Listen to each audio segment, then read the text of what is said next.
So today my goal was to adventure around and try and find my way to the Sycamore Canyon.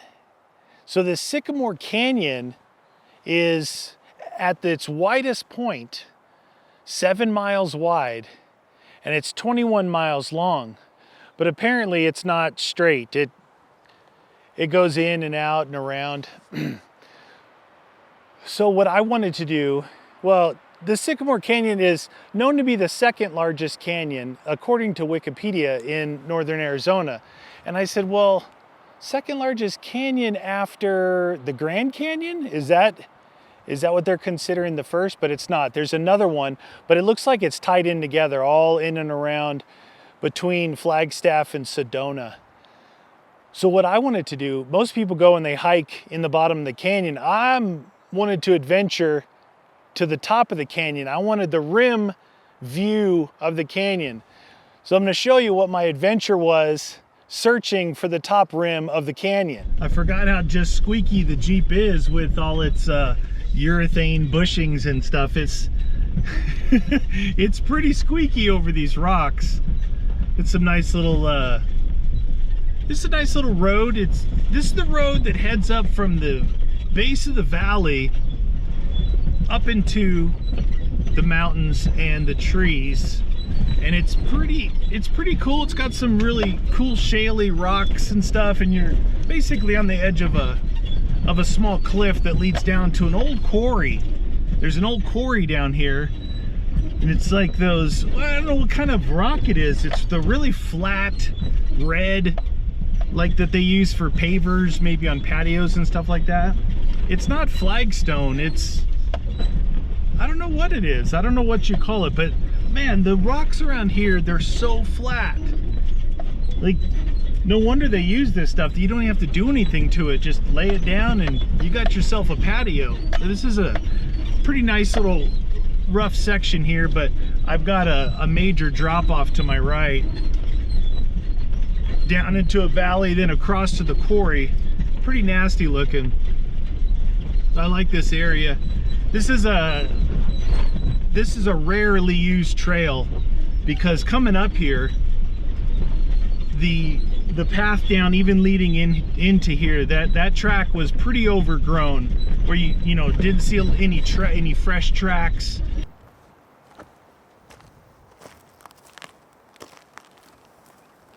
I don't know if you guys remember in the last video where I talked about I had taken a road down into a canyon that dead ended and I was face down in the canyon. This is that canyon right here. So the road kind of works its way down toward that rock face, and then it just ends. This is definitely a cool area here. Could use a lot more roads like this. I like these. You just gotta look around. You gotta adventure around to find these things. So here's the thing. I am on a quest to find this huge canyon. Apparently there's a canyon up here that is, I don't know, I think it's 21 miles long and 7 miles wide at its widest point. Now, I've been adventuring around a fair bit for the last 3 years here, and you would think that if there was a canyon that big, oh wow, this thing is pitching me off camera and I can look right down that cliff. That's not cool. I think I said it before, I'm not a huge fan of cliff driving, especially when the rocks keep bucking the Jeep over toward the edge. Like, I can literally look down. Oh yeah. So you would think that if there was a canyon that big that I would have accidentally run across it. Now, referencing it on the map, oh shoot, oh. If you've ever been off-roading like this, at the end of the day, man, you get the best core workout on your stomach. It's so sore.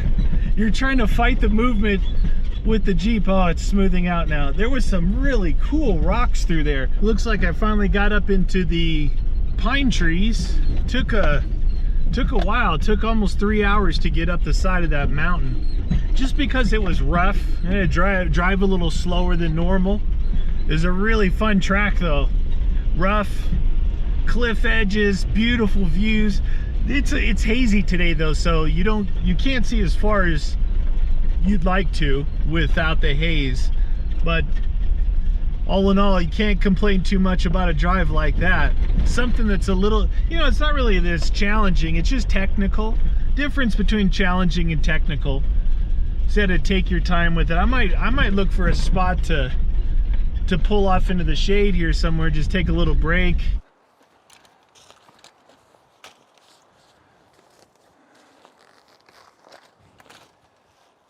Ooh, found some shade. So I forgot my tripod. I forgot my tripod. I usually keep the tripod in here. I have two. I usually keep it in here all the time, but when I got the Raptor and I started going out and adventuring in that thing, I moved it over there. And then my second one I had it's in the Land Cruiser. It's in the Hippo. And I think I got about 4 hours from home and I'm like, oh, the tripod. So I have this little tiny thing. It's designed for like a GoPro. And it's just barely,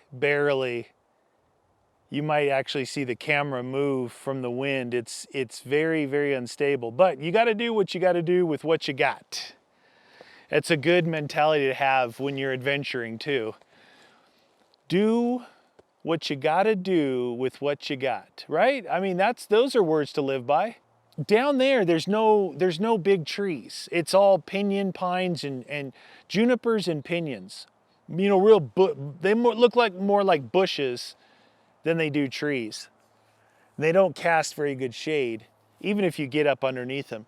So to stop somewhere along the way back there just to take a little break, it's not the same. And you're also in the desert environment. Here, visually, I can see like green, not really grass, like green weeds, looks like grass at a distance.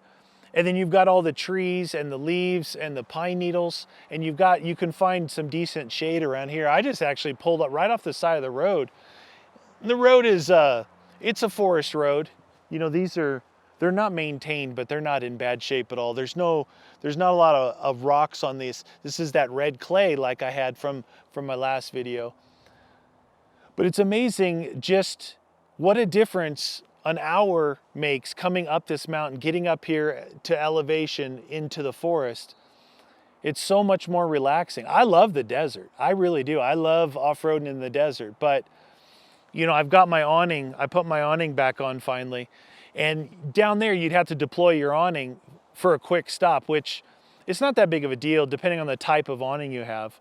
But up here, you just find yourself a nice clump of trees and sit back and relax. So today I thought I would bring my tablet with me. I'm actually using the backcountry navigator on this NVIDIA Shield, and it's working. I had to download the maps for offline use, and I just kind of chose this area, but I made a waypoint of where I want to go. It's that little red waypoint, and I'm the orange triangle.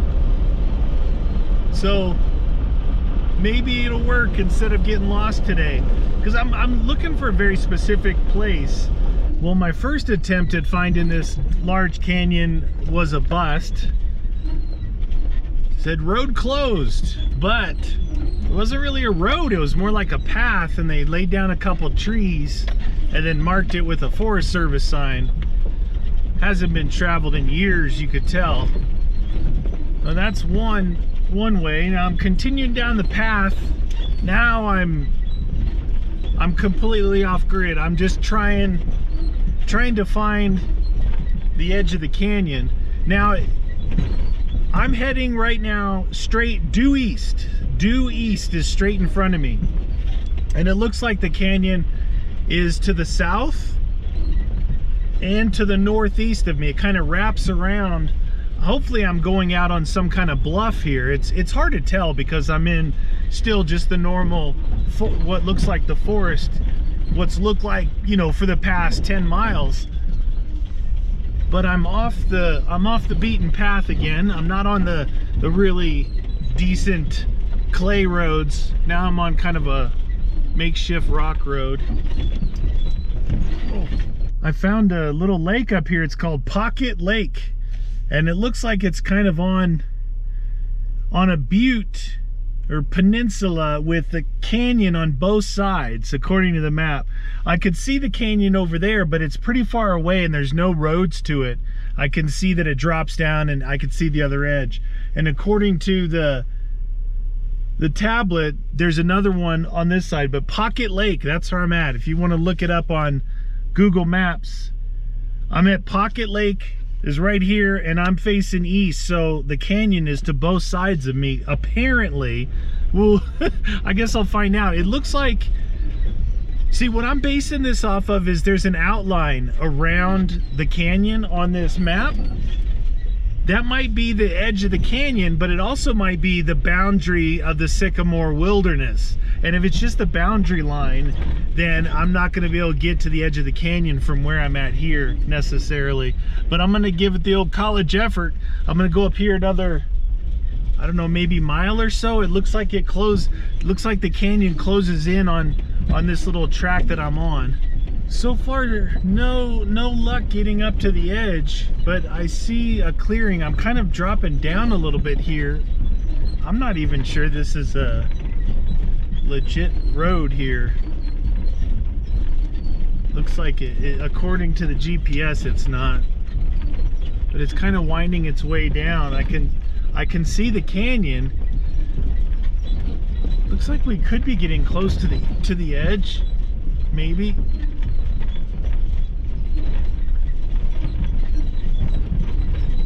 Oh, can't get up all the way up to the edge. And this is someone came down here and camped, but it's out there. Let's go take a look. Part of the canyon is right here. I just can't get to it. There's trees, a lot of down trees, and then it drops off, so I can't get like a clear view like you would, you know, like from the edge of the Grand Canyon. With my eye, I can see the other side. This is just one of like the legs of it. It's not the big area. So I don't know if the camera's going to be able to pick it up what I see, but you know, I can see the other side of the canyon. It looks pretty cool. But I saw a bunch of bear scat over there. This is definitely a bear area. Saw a bunch of bear scat, and it's snake season, so I got to be careful with all these down trees here. I'm a long way from from help if something were to happen, so I just got to be mindful of that. Other than that, I'm gonna go try and find another location. Well, I really stepped on it today. I tell you, I forgot my tripod. I think I'd mentioned that already. And I've got this little miniature thing. It's so low to the ground. I have the camera angled up, you can probably see. But I've got my Coleman here, ready to go. I'm a little concerned about the wind. There's some gusts. It was so bad. I had my awning out, and it was going to be great. I had to put it away. So I got my little front runner boxes here, and I got my little angle here. It's like a little cooler, a little tiny one. It's just for like day trips and stuff. And then I've got a bigger cooler. I don't have a fridge or anything, but these work pretty good. Little angle cooler there. And gonna try and prepare some food. Pretty hungry. I've been at it for I think 7 hours now at driving, and this is the second place I've stopped, but it's really the first place that I've kind of set up for doing something. So I'm gonna get this going here and bring you guys back. Maybe if I put you guys inside the Jeep. All right, so here's what I'm making. I'm making some organic zucchini, right? So I like this organic zucchini. Not that it's organic, but zucchini instead of noodles, right? So I'm gonna cook this off, get rid of some of the moisture.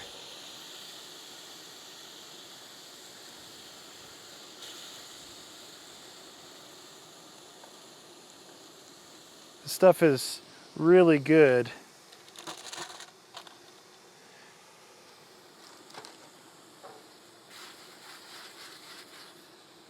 Look at that. So instead of making noodles, so what I'm gonna do is I have some sauce and I gotta cook up some meatballs. And instead of using the noodles, I'm using zucchini, which I came upon this with when I was doing kind of a keto diet, trying to stay away from the carbs. And what I found, I mean, I still love pasta. I still love pasta, but with this, it smells really good. It's like refreshing, right? Can that be the case? Can things be refreshing if they're covered in pasta sauce? I don't know. Maybe. I don't think you necessarily have to cook these, but like I said, I like to cook them or at least heat them up. And I'm fighting the wind here like crazy, which this is a good challenge. But I like to heat them up, try and get some of the moisture out of them, because it ends up being real, your pasta dish will end up being really watery if you don't. Doesn't take much. Man, it smells really good. Have you guys ever had zucchini cut up into what looks like noodles? I think they shave. It's some kind of special way they do it. All right, got ourselves some paper towels. I got a paper plate here. I'm gonna dump these in here. Kind of want to spread them out so they can dry out all the way. Okay, so now I brought some Parmesan cheese, and I've got these mild Italian style meatballs.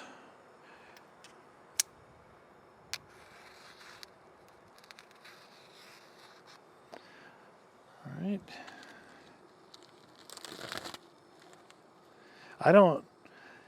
Couldn't find a smaller pack.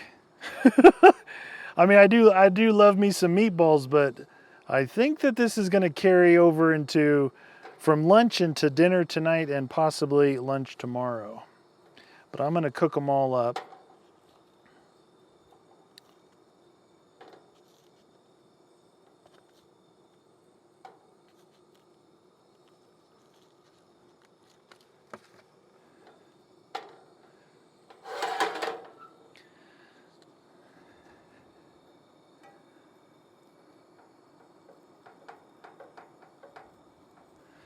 All right, we're gonna have ourselves a meatball fest here apparently. 2, 4, 6, 8, 10, 12 meatballs. That's a lot of meatballs. No, we'll come back when I get these meatballs cooked up. That's a lot of balls. Part of my plan today was to get out and actually test some of my gear. Part of it was, you ever buy something and it's like, oh yeah, I need this. You get it, but you never actually test it out until possibly it's too late. Well, I wanted to test out some gear. I've used this stove on this setup here. I know this is good to go. I wanted to have my awning out and see how that worked with cooking here and working out of this location. But I tell you, my back bumper is completely covered in red clay dust. So actually it's all over my pants now. I don't know if you remember when I was talking about the Land Cruiser, when you are working in this area, it is completely covered. Everything here is covered in dust. So that's one thing I need to address when it comes to being able to cook in this area, because you want to keep things clean. You want to keep things clean, and it's really hard to do that when there's dust everywhere. So one of my ideas was to run, I have the airline for my compressor on here, and to bring one of those kind of spray off nozzles. So before I open the back, I can plug in my compressor and spray a lot of the, just roughly spray over and get a lot of this dust away. I think that'll work really good.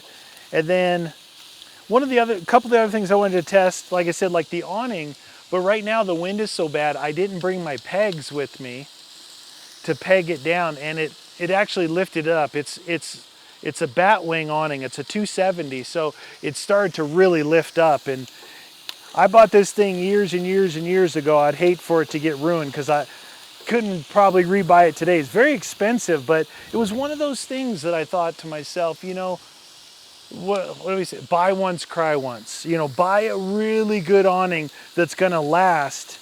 And that's what I did. You ever get something and then, you know, years later you kind of forgot maybe what you paid for it, and you look it up, you're like, holy cow. Well, that was one of the moments with this, was a holy cow moment with the awning. Very expensive. I think I did get a little bit of a discount on it, but it was very expensive. Got a lot of meat going right now. Oh, let me show you guys. This is, so this is kind of the key to this with the zucchini. Rao's, R-A-O, Rao's homemade arrabbiata. How do you pronounce that again? It's A-R-R-A-B-B-I-A-T-A. Arrabbiata. Okay, basically it's a spicy sauce, like a spicy tomato sauce, pasta sauce. And it's pretty spicy, but spicy in the way of flavor, not in the way of, oh, I'm burning my mouth. Very spicy, and it's delicious. I think that without that, I probably wouldn't like the zucchini as much as I do. I think that's, you know, when you have something like this where the ingredients really complement each other, and to me, honestly, I think that, like I said, without the one, I don't think it would be nearly as good. I don't think I would like it nearly as much. So I wanted to test out this little pan too. It's a little bit small for this amount of balls. When you got a lot of balls in your pan, you need a big pan. And these things aren't putting out a lot of grease either. They're looking good. Browning them up pretty good. I'll add the sauce. I'm chopping them up a little bit because there's so many. I figured I could almost make it like a mince instead of having to deal with a big ball. You do that anyway, right? You get your meatball and you kind of cut it up when it's in there. Why not do it ahead of time? Makes it easier to cook it. Yeah, it might lose some of its juices, but not really. This stuff is good, really good, like Italian sausage smelling. Smells delicious. Okay, I've browned that up pretty good. Now I'm gonna put in the arrabbiata sauce. You can see just how the color, how bright red it is. Oh yeah, it smells so good. I like keeping these jars too for stuff around the house. It's a good size glass jar. Put this back on the heat. Turn the heat down a little bit. We'll turn the heat down, let it simmer. It'll finish cooking the meatball sausage. And then the zucchini is gonna cool down by the time that this is done, but the heat of this will warm it back up. It'll be fine. The key to that for me is to get the moisture out, so it still kind of acts like noodles and not mush. You don't want it to be mushy. Yeah, this pan is borderline on size. It's a little small. I'm making, I didn't have smaller portions of this. It was only, wow, the wind's really picking up. It was only for what we would normally make for two people for a dinner and lunch the next day. So it's a pretty big portion that I'm actually making, but I'll be able to eat it later on. Who knows how long I'll be out here. I'm still a few hours from home. And that's on the pavement, not including the dirt to get back out of here. But I might try a different path to get back out of here. I might go this way, about 30 miles this way. I think I can get back out up near Williams, Arizona, and hit the 40. And that would be interesting. I always like to try and find different paths, different ways to go. You don't always want to adventure around the same areas, right? you know, this general region up here, I cross over a few times, but there's so much around it. This thing, how far can I simmer this thing? Ow, that's still on. Can't hear it, but it's on. You know, driving around today in the Jeep, it's been a long time, not a long time, it's been a month since I ventured out in the Jeep.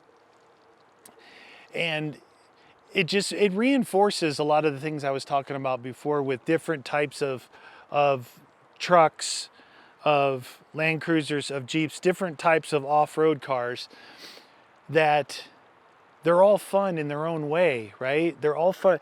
The thing is that you don't know, maybe you want to get a four-wheel drive, maybe you want to go out adventuring, but you don't know that there's differences between these things.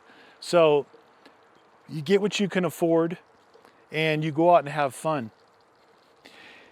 So I think what I want to try and pass on to people, that it's one important thing, because a lot of times us as human beings, we look at what someone else may have and go, oh man, I wish I had that, you know. Oh man, I only have this. I wish I had that. That would be so much more fun. Not necessarily. Fun is what you make it. Fun is what you make it. And I'm telling you that yes, a Land Cruiser is a very capable, very good, very classic off-road vehicle, right? And my truck, yes, it's a Raptor, but it's a pickup truck. And this Jeep is heavily modified, but there's big differences. There was only one track today. No, I take that back. There was 2 tracks today that I probably, as it sits right now, couldn't take the Land Cruiser on because of the size of the tires and because of the ground clearance. I don't know if I would have taken the Raptor through there because it got pretty bad. It was pretty gnarly in here. I was getting thrown around. I'm sure I've got some stuff to show you where I was getting thrown around pretty good. Big old wombat holes and you know, where someone had come through when it was muddy, I think. But what was weird was the tracks are going this way and these things were crossing. It was very strange, almost like a water washout, and it could have been a water washout. By the way, this Coleman Triton, it's called the Coleman Triton. I believe, I forget where I got it. I don't know if I got this on Amazon, probably on Amazon, maybe at Home Depot. But it's windy, but it goes down to a really good simmer, right? I thought it was off, but it's got a really good simmer on it. I'm not having to really go crazy keeping an eye on this thing. It seems like it's got a decent simmer function, which is nice, you know, when you're gonna want to put something on there and let it simmer for like 40 minutes, an hour or something. That's pretty good. So I like this one. It folds up, really compact. It's lightweight. It's pretty good. It's pretty good. It was pretty inexpensive too, which is really important. I'm gonna have bugs and pine needle dust and pine needles in here. It gives you extra flavor and protein. Gives you extra flavor and protein. Because I'm right underneath 2 trees. Because I wanted to use my awning, but this wind if I probably would have had my spikes that go in, I could have used it. I did deploy it for a while, but the whole time I'm sitting here watching it going, I don't want to start cooking. I don't want to start cooking. This thing's going to take off, you know? This thing's going to take off. Wish we had smell-o-vision. I think you guys would enjoy this. I really like this sauce. Again, I always get tongue twisted though pronouncing arrabbiata. So it's spicy sauce, and it's Rouse. I think that's a place in New York since 1896. Bring home the famous taste of Rouse homemade arrabbiata sauce. That's not how you pronounce it. Add a kick of heat to your meal. Okay, so it's English, or it's Spanish or Italian for angry sauce. So it's angry sauce made in New York.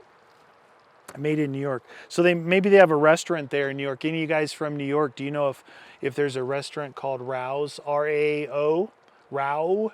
It's probably not how you pronounce it either. I think we're, oh, it's so good. It's so good. You know, even if you have regular, like whatever, regular pasta sauce, you add your own peppers, you add your own little hot sauce to it. Same idea, but this is really have found a good balance, right? A good balance. Like it's a repeatable thing that you can rely on. I like it. I think it's kind of expensive though per jar.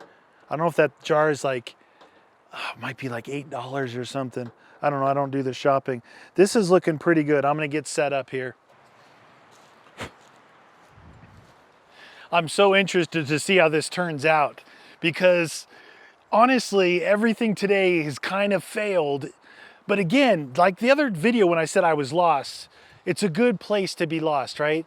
Everything failing in this, it's a good fail, right? The tripod, I wanted to have the camera here, facing the food, me, all the stuff I could do there. I have it inside there balancing barely. The wind, the dust. I didn't really find a good shot of that Sycamore Canyon. So a lot of it's been kind of failed, but you know what? That's okay. So my noodles, they look okay. I know probably on camera they don't look so good. They end up, they're pretty flat. They're not going to be all bound up, but they're stringy, which is what you want. And I got a lot of the moisture out. Got a lot of the moisture out because I put it on a paper towel and put a paper towel on top of it. Now, is this hot over here? Paper plate. All right, I'm gonna set up a little bit of action here.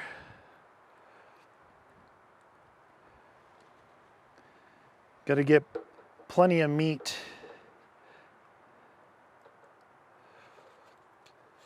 Chopping up those meatballs, I know it's probably like a little kid's thing to do, but now I have like bite-sized pieces, bite-sized pieces of meatball.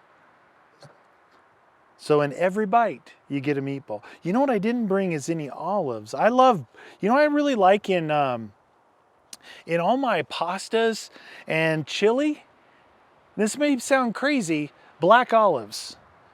Now, it may be the Mexican influence on me from all the Mexican food that I love so much. You tacos and burritos and all that kind of stuff. You have black olives and all that, but I put jumbo whole ones so I can see them. In chili, I know it may sound crazy. You should try it. If you like olives, right? If you like olives, you should try it. So I just took a little bit of my grated, shredded Parmesan cheese out of the fridge, out of the good container. I didn't want to mess it all up. Definitely got to have some Parmesan on it. Parmesan. Good. Trash bag. In effect. How's that look? You guys see it?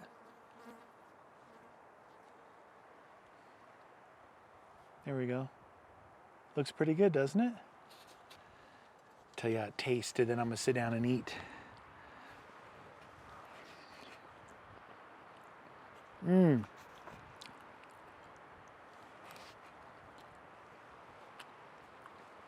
Nothing like eating with a titanium spoon.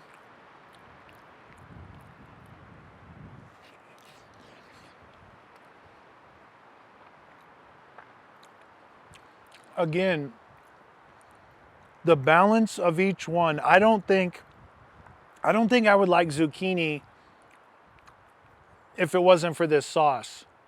Like this sauce is perfect for it. And then a good, nice spicy, that's a spicy Italian meatball, right? Good spicy meatball.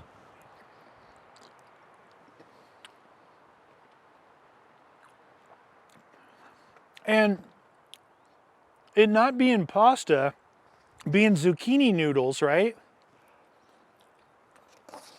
It's this strange feeling of heartiness, satisfaction, but also almost like refreshing, right?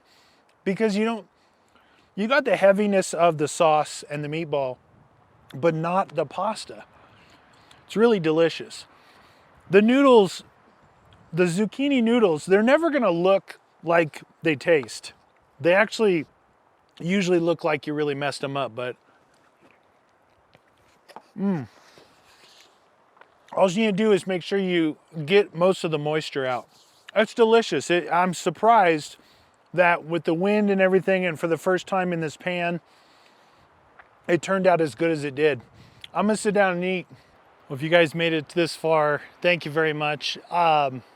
The wind is getting ridiculous, so I finished up. I only got one drop on my shirt, so that's good. That's a positive. But the wind is blowing dust now right in my eyes. So here's the thing. Like I said, if you guys made it this far, that's awesome. Just wanted to pass on to you guys that this is what I love doing. I adventure. The only thing is I don't know how to share the adventure with you guys. So I'm working on it. I'm working on, you know, the camera, the editing, working on trying to show you maybe if I make a lunch or something like that. Today was pretty failuristic. There was a lot of failures today. I wasn't able to achieve my goal. Well, I mean, I found the place, but what I really wanted to do was set up camp there, awning out. It wouldn't have worked. It was way windier over there, and cook a nice lunch. That didn't work out, but I was able to get about 7 solid hours of adventure off-roading in, then make my way over here, find myself a nice little tree to sit under, and make some delicious zucchini pasta.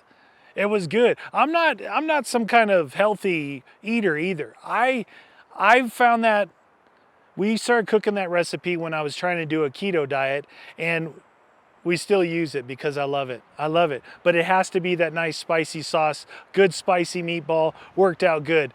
Well, let me know, let me know what you guys thought of the video, because that helps me make adjustments, do different things, or keep doing some of the things that you guys really like. But I want to thank you guys all for joining me. Man, I've got I think I gotta journey. I gotta get out of here. The wind is going crazy. You could probably see the camera shaking. That's how bad the wind is blowing. Thanks for watching, you guys.